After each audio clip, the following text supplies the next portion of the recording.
And thank you everyone for joining today.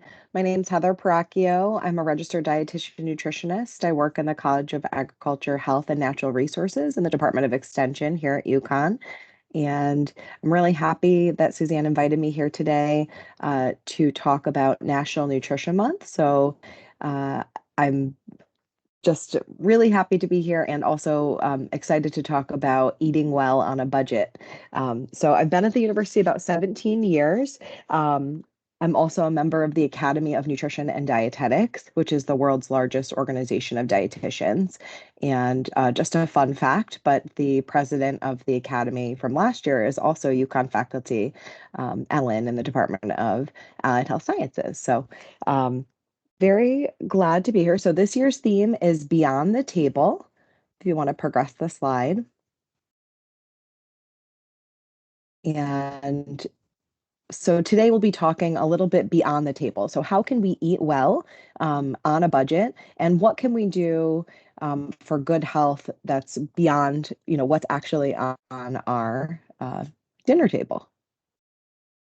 For more information, you can go to nationalnutritionmonth.org. It's a great site. There's some recipes and information and resources on there as well. Next slide.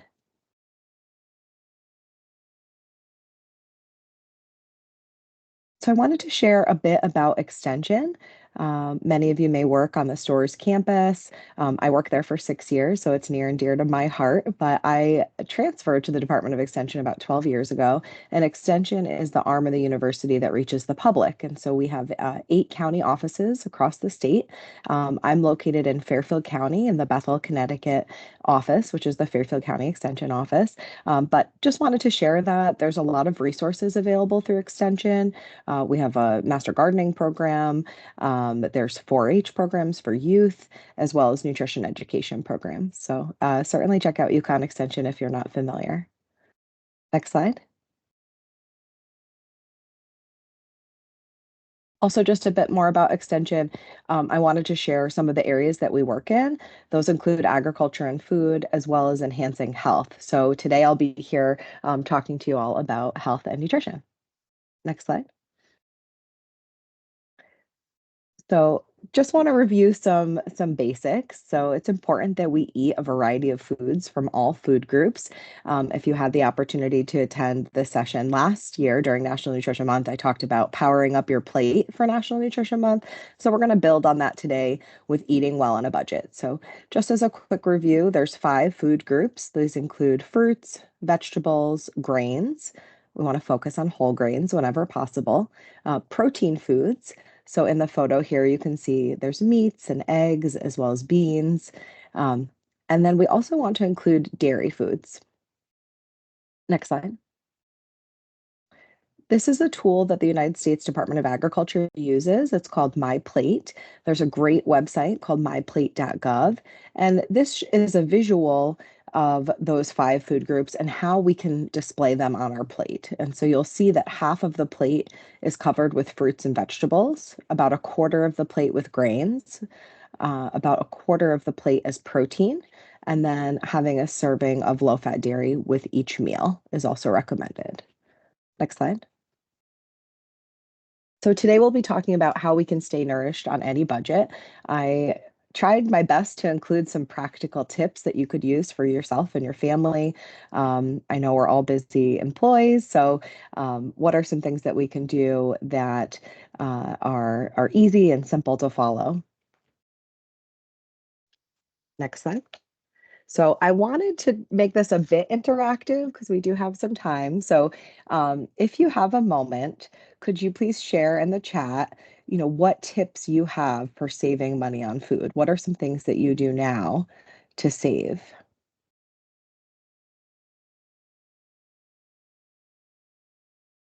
Yeah, Karen, great suggestion. So buy in bulk and freeze. Yes, if we have some extra freezer space, buying things like meats or seafood when they're on sale, that can help uh, quite a bit. Yep, using low-cost stores like Aldi or Aldi, I never know how to say that, and then box stores, so Costco, maybe a CSA, community-supported agriculture in the summertime for vegetables. Oh, great. Thanks, Donna. Comparing unit prices. Great. And meal prep for the week or meal planning. Awesome. So it sounds like many of you are already very skilled at this, but I'm hopeful that we can share tips and tricks with one another. Every time I've taught this session over the last 17 years, I've learned something new and I've been able to incorporate something for myself and my family. So I hope that you will learn something new today. Uh, Faith says, look for meat sales and also freeze in meal-sized portions. Yes.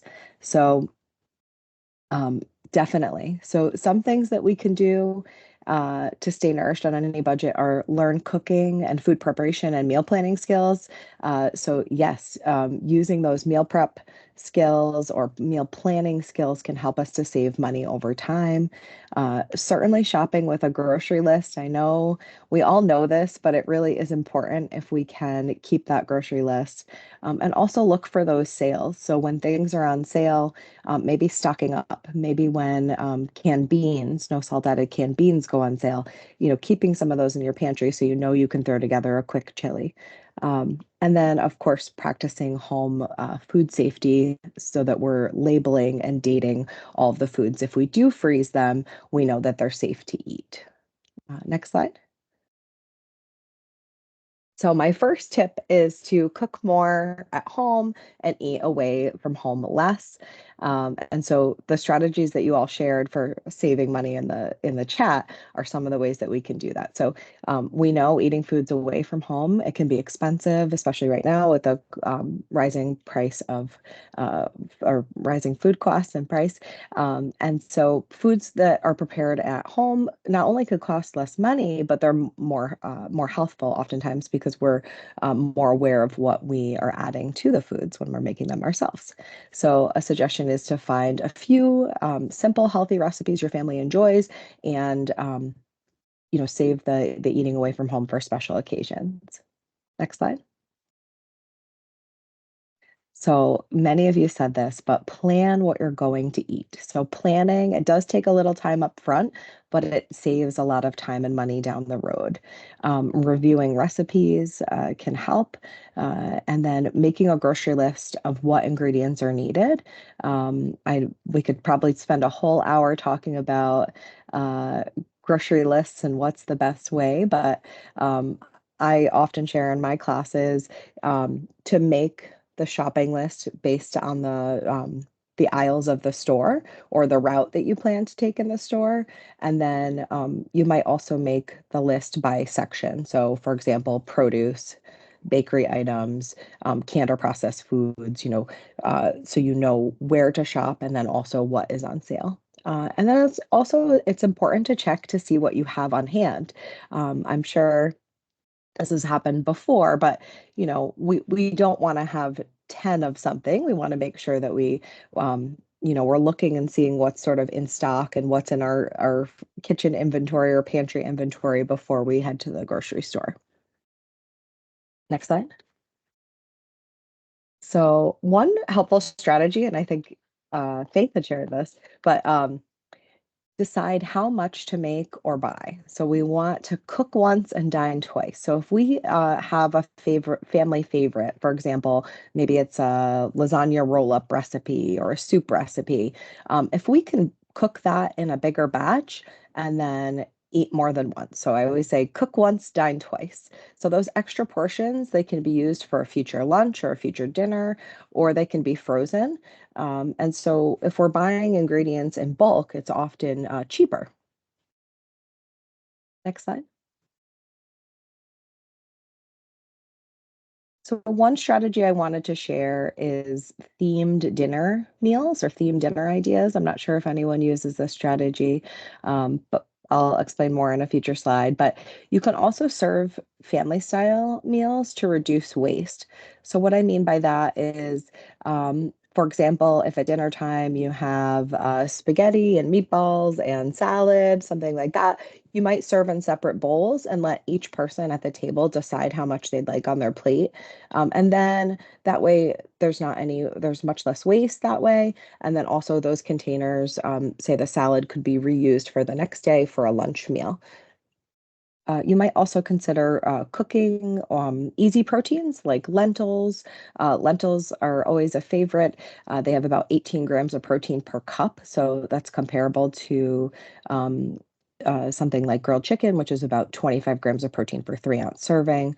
You might also grill fish ahead, like grilled salmon, or as we're all busy at work, maybe something like a pressure cook meal that cooks quickly or a slow cooker meal that can be on in the slow cooker throughout the day while you're at the office. Next slide. So building on that theme dinner idea, I included a few ideas here. And so what this is just coming up with kind of a silly name for the day of the week. So although it might be silly, it really does save some mental load and time that it might take you thinking about meal planning and planning out your meals. And so the examples here are Meatless Monday, Taco Tuesday, Whatever Wednesday, Thrifty Thursday. You could offer something like breakfast for dinner, Fish Friday, Steak Saturday, and Spaghetti Sunday. Thank you for whoever's clapping and giving hearts to this, but this can be a really helpful strategy.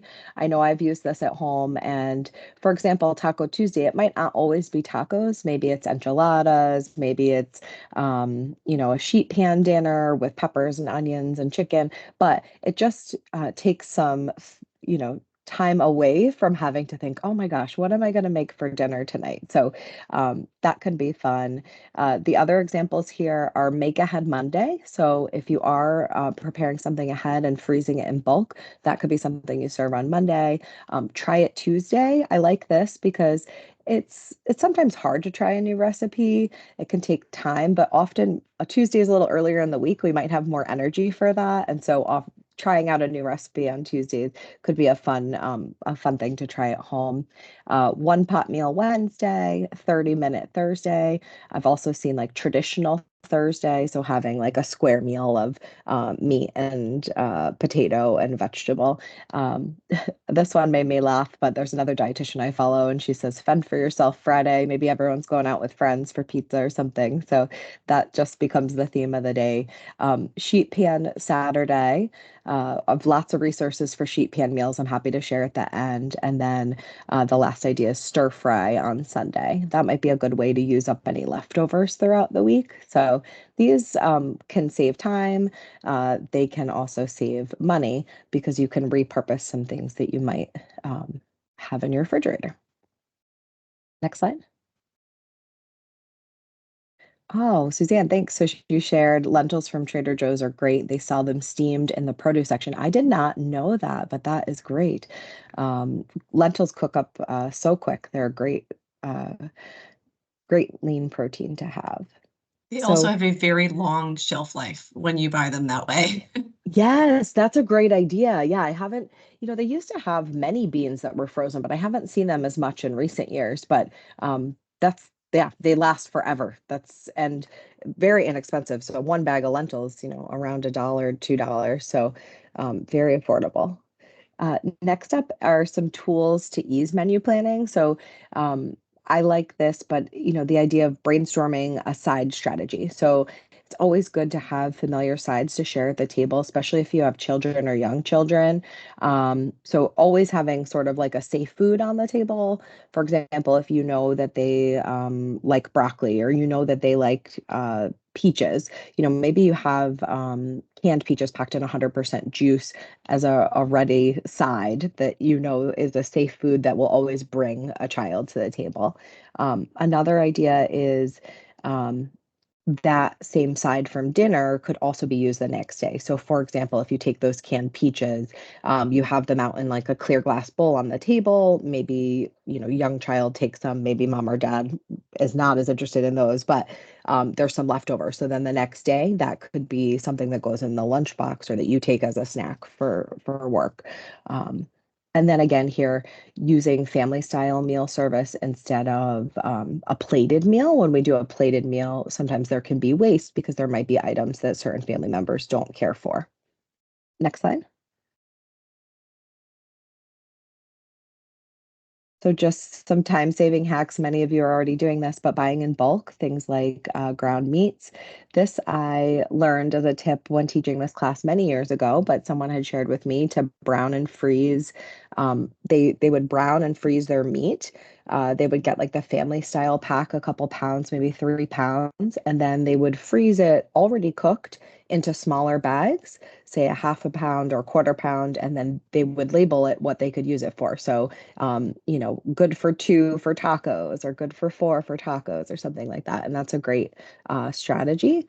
Um, also, you can grill extra meats. We're getting into this warmer spring season, summer season coming. So grilling extra meat or seafood on the weekend and maybe use it for the first few days of the week in a salad. It looks like Faith added a comment. She said, I always have baby carrots and apples on hand. So if needed, I can just make a main dish and put apple slices or carrot sticks at the table for quick sides. That is a really great idea, Faith. Yeah, having those fast fruit and veggie sides make all the difference. Next slide. Yeah. So another thing to do is to determine where to shop. I know many of you have shared ideas in the chat, but checking online for store flyers or coupons can be very helpful, especially for high price items like meat or seafood, as shown in the picture. So looking for those when they are on sale and maybe buying in bulk and freezing for the future. And then another strategy, and I did see someone, I think Donna said that in the chat, is using unit pricing. So we'll spend some time to review that. But unit pricing allows us to compare prices of different brands and uh, different. I lost my train of thought, but different types of items. So, for example, you can compare frozen with fresh with canned based on the unit. Next slide. There we go. So it allows you to compare the cost of different products based on a common unit of measurement. So for example, here, there's a yogurt. There's a small container of yogurt, like an individual size that you might take with you, and then a large tub of yogurt. And so these are outdated prices, but I liked the visual. So if you're familiar at the store, there's often the price that we pay, which is typically on the bottom right. So for example, for the small yogurt, about 72 cents and for the larger tub, $1.62 in this example. And then to the left of that in orange is the price per unit.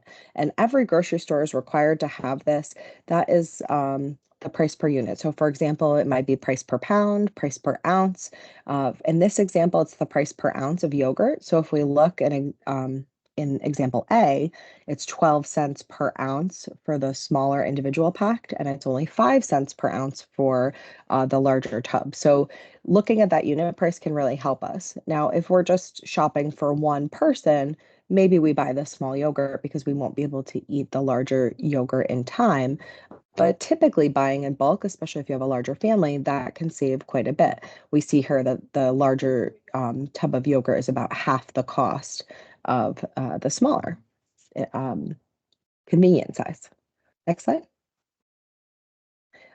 Just curious in the chat, how many of you use unit pricing now as a tool to help at the grocery store? Or thumbs up too. Okay, good. Thanks, Jen. Okay, so some of you are using that now. Many times I do a grocery store tour with my clients, and um, at the grocery store, you can really see those unit prices in action. So one example that we often look at is we pick on the carrots, and we talked about baby carrots earlier, but if you look at like the shredded carrot that you buy, those can be $4 or $5 per pound when it's convenient, right? It's already been shredded, or the carrot coins, those also can be $3 or $4 per pound. But if we look at the bulk carrots, if we buy 5 pounds of carrots, for example, those are typically around a dollar or even less than a dollar per pound. So that can really help us save. Yeah, great. Okay, looks like everyone's using unit pricing.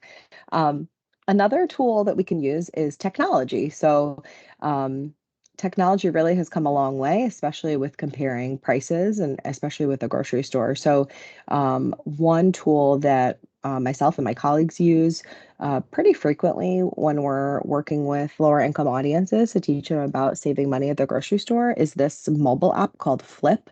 There's other ones out there, but this one allows you to compare multiple grocery store flyers at once, and you can look by item. So, for example, if you know that your family, let's say, loves chicken and you're going to buy chicken this week, you can put in the type that you want. So maybe it's chicken drumsticks, and you can look up and see which stores have them and for what price. So it allows you to shop by item. Oh, yes, Jacqueline, whole carrots do have a lot more flavor too. That's a good point. Next slide. Another strategy could be to shop for foods that are in season. I saw a few of you said using CSAs or community supported agriculture. That's fantastic. That's a great way. If you're not familiar with that, a CSA basically is a crop share buy-in. So typically people are buying those now. It might be a few $100s that you pay now, and it helps the farmer to be able to buy seeds and prepare the land. And then throughout the summer, you'll receive a weekly share of fresh fruits and vegetables or fresh vegetables, depending on the farm. Sometimes it might include eggs or dairy, depending on which farm, but there's many ways that you can look for those CSAs. We're very lucky. We have a lot of farms in Connecticut, and so it's quite easy to look up where those CSAs might be close by. Typically, they have a once a week pickup, and you pick up a box or a bag full of produce. Another option is to choose fresh fruits and vegetables in season at your local farmers market. I did include a link here that we can share in the chat after, but this is a link to all the farmers markets in Connecticut, as well as if you are a local shopper, I really love this crop calendar. If you're not familiar with it, it's very handy. The crop calendar allows you to look to see which produce items are grown in Connecticut when. And so, for example, blueberries, many times, have someone. I work often pretty closely with the farmers markets, and someone will come in and say, I want strawberries. Where are the strawberries? I'm like, well, strawberries are available in June in Connecticut. It's August. Strawberries are gone now. So this crop calendar allows us to look by item and see what might be available at the market when. And so that can really help us to plan our menus. Next slide.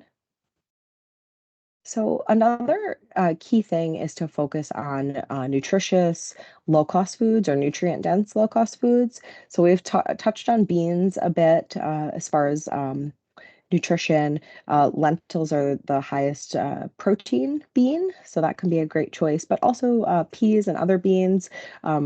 We can look for those that are dried or canned. If we're choosing canned, we want to choose those that are packed with no salt added whenever possible.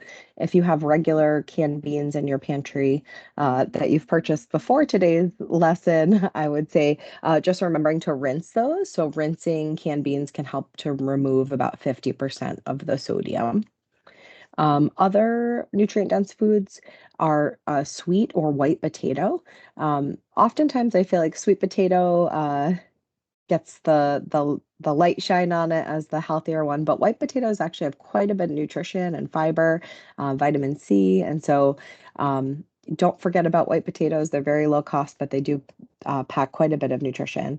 Um, Eggs are another great source of lean protein. And peanut butter can be a great way to save money. Other options are things like canned salmon, tuna, or canned crab meat. Those can be budget friendly and tasty. And then another thing to keep in mind are low cost foods like oats, brown rice, barley, or quinoa. And if we make some of these items the base of our food, so for example, if we did maybe we make like a bowl and we have the base of the bowl as barley or quinoa, or maybe we make a soup and have that be the base. That can really help to stretch our food budget. Next slide. Another thing that can help us to eat right on a budget is to make our own snacks. So snacks, especially those that are prepackaged or convenient, are quite costly. We saw back on a few slides that individual yogurt was almost double the price of scooping out our own. And so making your own snacks by purchasing the larger tub and dividing it out into smaller containers can really help save money. I know that's not always convenient, so you kind of pick. I think there's a balance to it. Certain weeks might be busier, and that might not be a week that you have time to do that. But other times if you have more time, that can save quite a bit. Other examples are whole fresh fruits. So I think Faith had said, serving things like apples or baby carrots. Those are quick, convenient, but also low cost. Another one is air popped popcorn. And I learned this a few years back, but instead of the convenient like movie popcorn that's pretty high in salt and it has quite a bit of butter in it and oil. Instead of using that, you could actually just take a brown paper bag and add in a scoop of whole kernels and pop it in the microwave just like you would the movie type of popcorn, and you have a quick air popped popcorn snack. Next slide. So it's also important to eat a variety of foods from all food groups. So circling back to the very beginning where I showed my plate and showed all of the 5 food groups, it's important that we eat a variety of different foods each day. We don't always, want to be eating the same vegetables or the same fruits. We want a variety of different colors to ensure that we have enough nutrients, micronutrients, as well as macronutrients. Um, and we want to eat foods in a variety of different forms. So this could include fresh, frozen, canned, or dried. With canned foods, you want to look for those with no salt added or no added sugar. With frozen, same, you want to look for those that have limited sodium added or no sugar added. And then it's always important to, experiment with recipes, try different ingredients, try new foods or different global cuisines. That keeps our plate interesting and fun. Next slide. And then lastly, I just wanted to include a slide about eating with the environment in mind. It sounds like many of you are choosing local options, and that is fantastic. But next slide. Some things that we could do are get creative with leftovers. Um, that can help to reduce food waste. We can enjoy more plant-based meals and snacks. So we talked a bit about lentils, but basing our meals like having a meatless Monday. Not only can that help the environment, but that can actually really help our budget. Meat and seafood are the most expensive parts of our plate. So if we can have one meal a week that's plant-based, that can also help our health. So the recommendation is for adults to consume at least 3 cups of beans per week. Most Americans are not eating that amount. So by replacing one meal that might typically be meat or seafood, if you replace it with beans, that can increase your fiber intake, increase your bean intake. Um, Another idea for eating with the environment in mind would be buying foods in season from local farmers whenever possible, and then growing food at home or in a community garden. I will share that right now, all of the Yukon Extension offices, in partnership with Ocean State Job Lot, have seeds available for free to anyone in the community. So if you are near an extension center, if you stop in the next week or two, we should still have some seeds if you like to have a garden at home. Next slide.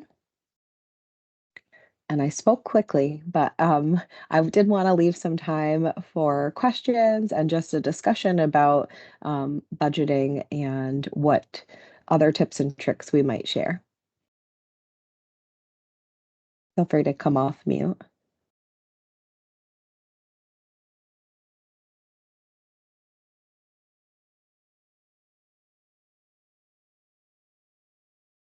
Yeah, I think it's Karen. You have a question? I clicked it accidentally, but that's okay. I do have a question though about I just signed up for a CSA this year at Lemmick Farms in Tolland, Okay, and great.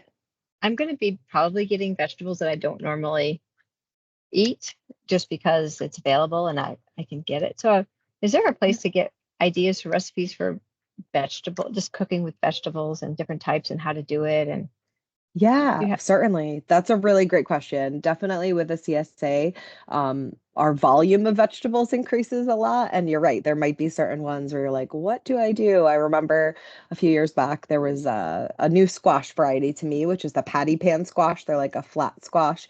It's like, what is this? How do I cook this? So, yeah, there's a lot of great resources out there. One resource that we use a lot in my office is a website called Snap for CT. And so you can search by item. So if there's, a certain vegetable you keep getting in your CSA, you're not sure what to do with, you can look on there. They're all low cost recipes. They've been approved by a dietitian, and because it's a Connecticut website, they're often Connecticut grown produce. So I will share that in the chat. Also, thank you. I will say I have Lemic also, the CSA. We're probably going on our 4th or 5th year there, but this year they're changing the format where you used to just pick up anything that they had available, but now this year they're giving us debit cards worth the amount of money that you put into it.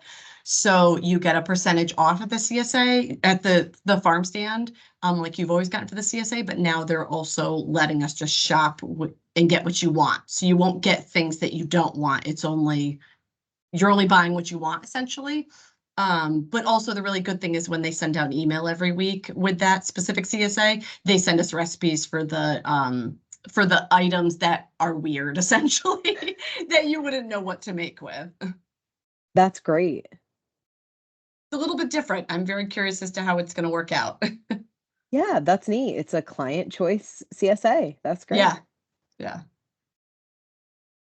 Oh, thank you, Karen, for sharing that. I was trying to get my screen to cooperate, but thank you. Any other questions?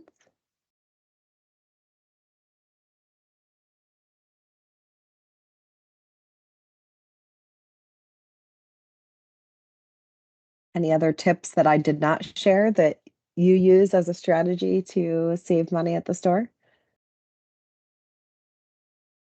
I have one that we use. I'm not sure how much money it saves, but it creates a sense of community. So I have friends that I get together with, and we do our um, they're not slow cooker, what's Instapot. We do a bunch of Instapot meals together.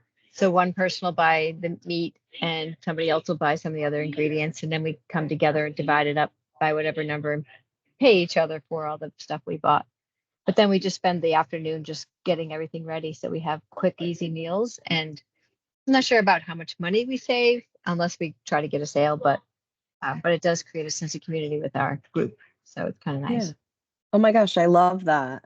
And those Instapot like freezer meals can be such a lifesaver, especially on a busy day or busy night. Trying to get dinner together. I like that. That's a great idea. I'm sure it does save money. And uh, definitely community building to have other people to cook with and share recipes with for sure. Yeah. Uh, Oh, Gina in the chat is asking if you could share the name of the CSA in Tolland that you were mentioning. And then Yeah. Jacqueline says, Put it in the um, chat. Costco canned chicken, mix it with egg and cheese and make a fritter. Oh my gosh, that's a good idea. So, um, oftentimes I share a recipe. It's like a salmon burger, but that sounds like it's like a chicken burger. You can even make it in like a waffle maker, or make it into a patty. Yeah, you could do that with tuna, canned chicken, canned salmon. That's a great strategy. Oh, Lemick Farm. Thank you. I'm on the other half of the state. I don't know that farm as well, but that sounds like a great choice. I Oh, do. Jacqueline used George Foreman Grill. Okay, great. And I do have one more question. So Sure. I'm not a great cook, so I tend to just follow the lead of my friends. Do you have a tool, speaking of what Jacqueline just mentioned, do you have a tool or something that your go-to in the kitchen that helps you prepare many of your meals that you just can't live without kind of thing? That is Or a maybe good question. or maybe a few, just because I feel like Yeah, I sometimes don't have the right tools to do what I need to do. And so I keep learning what I need to. yeah. Non-stick pan. Yes, and I think that's a good one. I think having the Instant Pot, having a slow cooker, that can really helps. Um, Oh, air fryer, that can help too. As far as like an actual tool, things I use often, like a good vegetable peeler, a good can opener, a great garlic press. Um, I just got in the last few months one of those like chopper tools for if you have like ground turkey to break it into smaller pieces. That's been helpful. Um, yeah, good question. But certainly having your kitchen set up for success can make a really big difference. Um, I think one other tool that I have found helpful is I have these clear glass containers with lids that I can like reheat food in. I can store them in the fridge. I can also put them out as like a family style meal. So I can serve and I can store, and I do that in the same dish just to one, save water, save time, washing and things like that. Oh, that's a good one. So a potato masher to brown the ground meat. Um, Oh, that's a good one too. Scooping out a ripe avocado and freeze it for later. You can also freeze, there's so many things you can freeze, but fruits like lemon or lime. We can freeze fresh herbs, freeze beans if we cook ahead. I know Suzanne had shared that you can buy the beans frozen, but you could cook the whole pack and then freeze half for later. Yeah, you can freeze avocado. I just learned a trick and we'll have to see how it goes. But you know the little mini bell peppers they sell? Um, if you're not going to use all of them, you can actually freeze the whole bell pepper and then chop to add it to something later. So I'm gonna try that out and see how that works. So by freezing it, it lasts longer?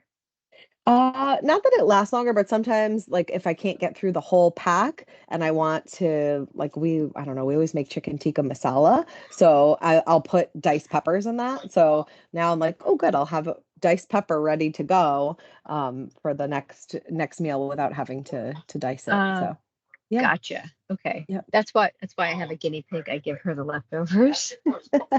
That's a good idea. Yeah. Any other questions? This is a great discussion. Re-roast the peppers and freeze them, and then defrost them under warm water to slice them. Faith, you have lots of good kitchen tips. Thank you.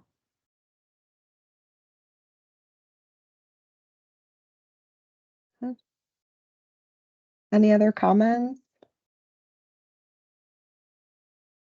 If not, we can give everyone 15 minutes back.